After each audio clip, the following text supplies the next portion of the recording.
श्रीमद् भगवद गीता अध्याय 2 श्लोक 46 से 50। श्लोक 46।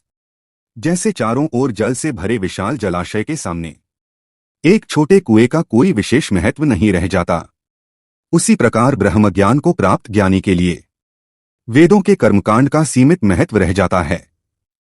जीवन की सीख।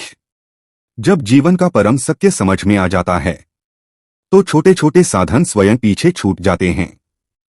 ज्ञान आने पर साधन नहीं, साध्य प्रधान हो जाता है। श्लोक 47। तेरा अधिकार केवल कर्म करने में है, कर्म के फलों में नहीं। फल की इच्छा को कर्म का कारण मत बना और न ही अकर्म कर्तव्य त्याग में आसक्त हो। जीवन की सीख। कर्म पर ध्यान रखो, परिणाम ईश्वर पर छोड़ दो। फल की आसक्ति ही तनाव का मूल कारण है। श्लोक 48। हे अर्जुन, योग में स्थित होकर आसक्ति को त्याग कर कर्म कर, सिद्धि और असिद्धि में संभाव रख, यही योग कहलाता है। जीवन की सीख।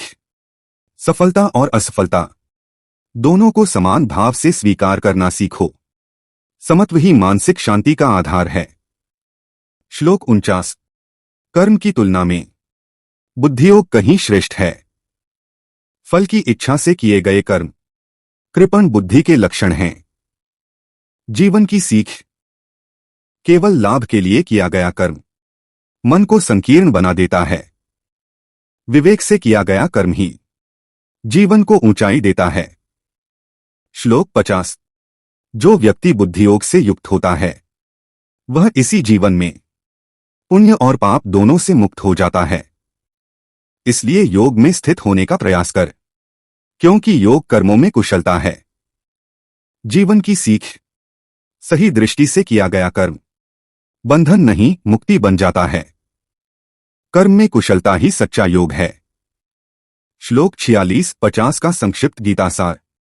इन श्लोकों में श्री कृष्ण कर्मयोग का हृदय स्पष्ट करते हैं। ज्ञान आने पर कर्मकांड गौण हो जाते हैं। कर्म करो, फल की चिंता छोड़ो, संभाव ही योग है। बुद्धियोग साधारण कर्म से श्रेष्ठ है। सही दृष्टि से किया गया कर्म ही मुक्ति देता है। गीता सिखाती है कर्म बंधन नहीं, दृष्टि बंधन है। जय श्री कृष्ण।